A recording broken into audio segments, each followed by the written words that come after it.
Olá Inês, boa tarde. Obrigado por aceitar o convite para participar nas Oli Talks, uma iniciativa no âmbito dos 70 anos da Oli. Obrigada, eu. Obrigado novamente. A Inês foi investigadora, trabalhou em organizações públicas, hoje em dia está aqui na Deloitte, na parte de consultoria na área do ambiente. De que modo é que este seu percurso tem moldado a intervenção da Inês na área da sustentabilidade? Eu acho que o percurso ter sido tão diverso deu uma oportunidade de eu abordar um tema tão complexo como é os temas relacionados com a sustentabilidade com diferentes chapéus e de diferentes ângulos. E isso permitiu-me, de certa forma, compreender os pontos de vista de diferentes stakeholders, quer do ponto de vista do lado científico, do lado das empresas e do lado governativo. E essa exposição a essas vontades, valores, visões, acaba por ser dar-me talvez uma abordagem mais sistémica. Sim. Quando os problemas surgem, de ter essa capacidade de os poder abordar desses diferentes ângulos. Acho que isso foi bom na minha formação. Concretamente na área das empresas, que é aquela que eu mais acompanho, e a Inês também tem feito um trabalho notável nesse sentido. Como é que vê as empresas primeiro a compreender e depois a começar a desenvolver estratégias para abordar a sustentabilidade, não só numa ótica estratégica, mas também numa ótica de compliance, que começa a ser tão premente? Sim, as empresas neste momento, do modo geral, obviamente que há exceções à regra, mas do modo geral existem se calhar 3 drivers principais para as empresas no que diz respeito à sua ação em matéria de sustentabilidade. Uma é o compliance, claramente. Há uma regra, há um regulamento, tem que cumprir, bora lá cumprir. Depois há um segundo aspecto, que é o aspecto, se calhar, mais relacionado com custos, que está tipicamente ligado às questões energéticas. E, portanto, é investimento nas energias renováveis, a transição energética, a eficiência, se é que podemos dizê-lo assim, também, está relacionado. E depois temos um terceiro driver, que é um driver que vem do mercado, quer do ponto de vista dos clientes que já têm pedidos específicos de determinada informação, determinada solução, mais alinhada com uma ótica de sustentabilidade do próprio cadeia de fornecimento, e também da banca, que começa agora a dar sinais, já vem, quer dizer, recentemente tem dado sinais de que, de facto, quer olhar para esses temas, os temas aqui concretos, especificamente ESG, não necessariamente sustentabilidade, porque as duas coisas são diferentes, como maneira delas também reduzirem o risco, o seu próprio risco de exposição da sua carteira a eventuais impactos derivados da má conduta das empresas nesses 3 contextos. Como é que vê, falou em ESG e na diferença entre ESG e sustentabilidade? Esse conceito na indústria é muitas vezes confundido, na minha opinião, porque se fala das duas coisas a achar que são a mesma. Sim. Onde é que acha que está a falha, se é do lado da comunicação, se é do lado da percepção das empresas, que nos tem levado a que as pessoas não separem a sustentabilidade económica, social, ambiental, até governança, certo, daquilo que é a sustentabilidade puramente ambiental, que se pode traduzir, como a Inês também disse, em coisas simples como a bottom line, como a fatura energética ou mesmo a redução de custos de outras áreas. Eu acho que o facto dessa confusão, que não é confusão, é perfeitamente compreensível, tem a ver com a necessidade que muitos dos líderes empresariais têm de meter as coisas em caixinhas, não é? E, portanto, é mais fácil falar da ESG porque eu estou a falar de sustentabilidade do ponto de vista interno. Eu chamo-lhe muitas vezes que é o arrumar a casa. Ou seja, eu utilizo a framework ESG para conseguir, dentro de cada uma dessas caixinhas, do E, do S e do G, perceber qual é o desempenho da minha empresa nessas 3 pilares. Pronto. Já a sustentabilidade é muito mais virado para o externo, para a proposta de valor, para o impacto que se tem em terceiros e aquilo que tu podes aportar em matéria de valor acrescentado no teu negócio, que possa trazer ou uma redução dos impactos negativos associados à tua operação, ou uma melhoria dos impactos positivos associados à tua organização. E, portanto, é uma perspectiva um pouco como a dupla materialidade, é o outside in e o inside out. E portanto acho que é essa confusão acaba por vir muito dessa diferença. Okay. É uma perspectiva muito interessante e acho que elucidativa sobre a forma como isto tem vindo a ser ou não tão entendido pelas empresas.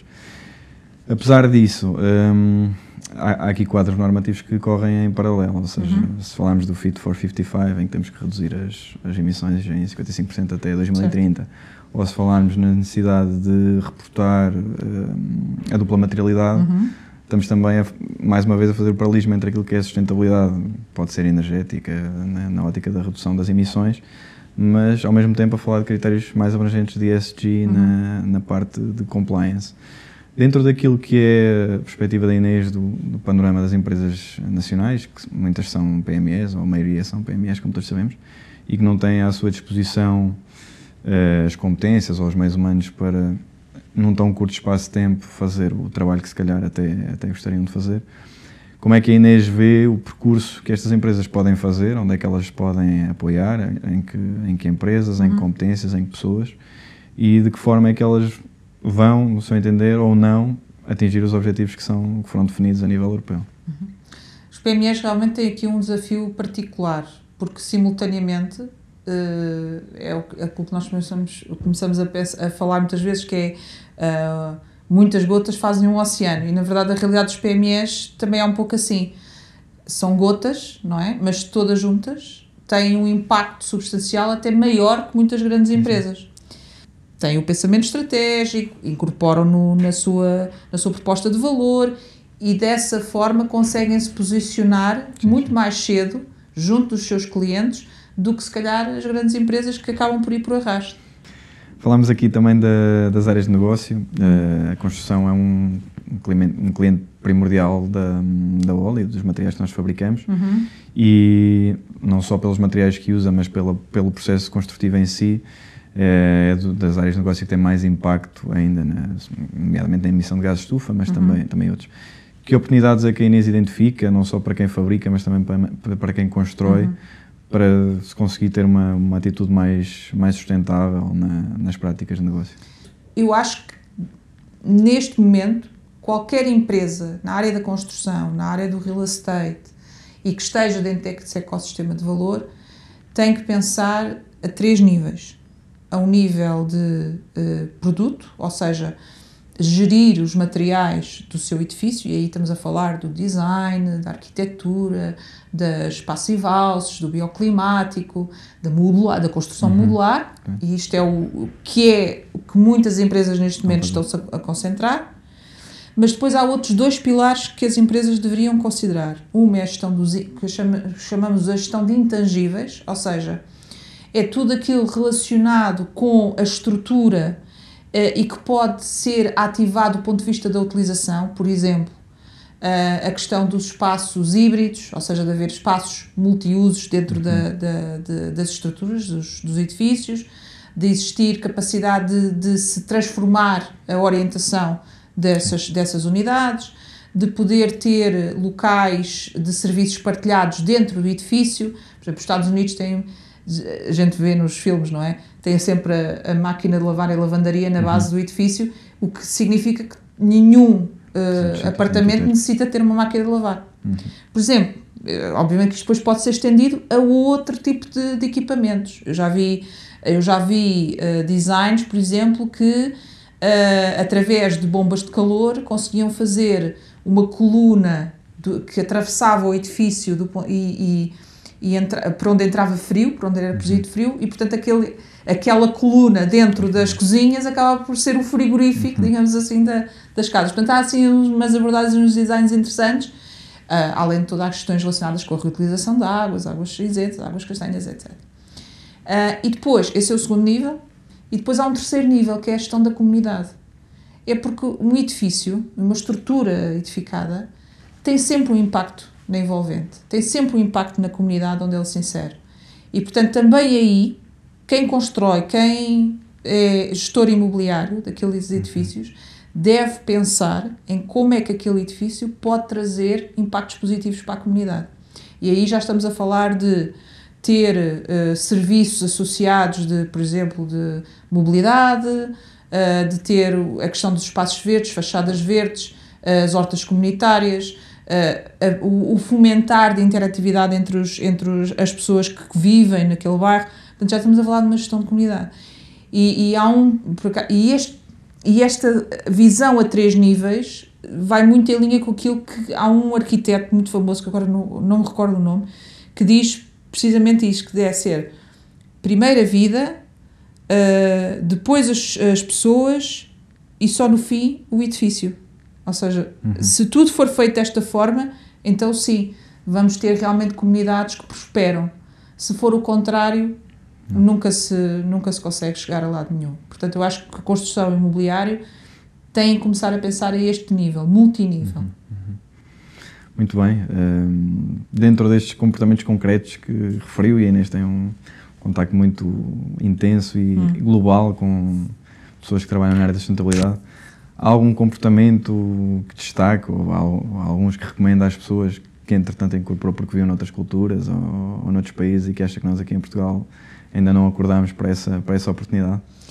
Eu tenho alguma dificuldade às vezes em falar sobre estes temas, porque obviamente que isto parte muito da visão pessoal do que cada um de nós tem e daquilo que pode fazer e daquilo que está disponível para fazer. Mas há uma pessoa que eu prezo muito, que é uma designer, a Leila Karol, que é uma UN Champion for Sustainability, e ela criou uma mnemónica que eu acho que é bastante simples e que qualquer pessoa pode pensar, ela usa, é a anatomia da ação, e ela usa os dedos da mão para exemplificar. Então, a primeira ação que a pessoa pode fazer é uma ação sobre a sua alimentação. E aí pode ser desde reduzir o desperdício alimentar, trocar a proteína de mais intensiva em carbono para menos intensiva em carbono, ou mais impactante do ponto de vista ambiental para menos impactante. E aqui eu não estou necessariamente a dizer não, tem que ser vegetariano ou tem que ser vegan. Não, às vezes é uma questão só de reduzir e de variedade. Ou seja, o que faz bem para nós também faz bem para o planeta. Vocês melhoram de saúde, quer dizer, há uma série de benefícios que se tem dessa variedade. E a dieta mediterrânica é um caso disso. E, portanto, isso não vem do vazio. Isso também tem impacto em nós, em nível de saúde, e tem impacto a nível da própria sistema natural. Depois o segundo é as coisas, portanto, que ela chama o stuff. Portanto, primeiro é food, o segundo é stuff. E o stuff tem a ver com, por exemplo, a reutilização, ou seja, pensar se realmente é preciso comprar. Não conheço alguém que me pode emprestar, não conheço algo que possa, se calhar só preciso em segunda mão, não preciso de estar a partilhar, etc. E eu, por acaso, sou adepta, reutilizo muitas vezes roupa, toda a minha família o faz, eu, o meu marido, os meus filhos, não temos problemas absolutamente nenhuns com isso. E é algo que nós já fazemos há bastante tempo, sem problema algum. Há pessoas que dizem, que horror, como é que consegues? Não tenho problemas absolutamente nenhuns com isso. Depois a terceira é com o movimento, ou seja, e movimento nesse ponto de vista de como é que tu te movimentas, não é? Não só de seres ativo, ou seja, em termos de físicos, andar, correr, etc., mas também como é que tu te transportas e movimentas. E eu, por exemplo, venho todos os dias para aqui, venho de transportes públicos. Escolhi o sítio da minha casa onde ia morar, também tendo em vista o facto de estar perto de transportes públicos acessíveis. E moro fora de Lisboa. Portanto, isso também tem impacto naquilo que se pode fazer. Depois, o quarto tem a ver com o teu dinheiro. Se procurares maneiras de investir mais eticamente, de leres portanto, quando tu subscreves um produto financeiro, de teres o cuidado de ler. Eu, por exemplo, sou adepta de plataformas de investimento sustentável e sou utilizadora. E depois o quinto aspecto é a perspectiva da alegria que tu tens nessa ativação, ou seja, de poderes partilhar essa experiência com outras pessoas.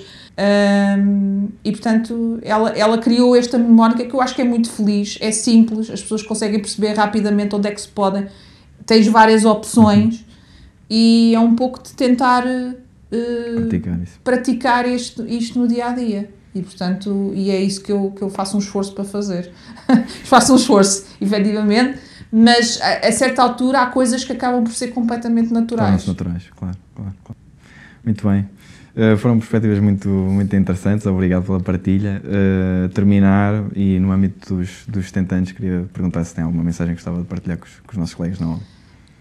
Não, que venham mais 70 e muitos outros, que continuem a prosperar, acho muito importante, e fico muito contente por ver empresas como a OLI, e que felizmente não é a única, a terem pelo menos a clareza e o pragmatismo de quererem discutir estes temas e de os integrar no seu ADN. Eu acho que isso é ainda raro, nesse ponto de vista, e portanto se puderem liderar pelo exemplo, eu acho que é ótimo que assim seja. Muito obrigado. Obrigada eu.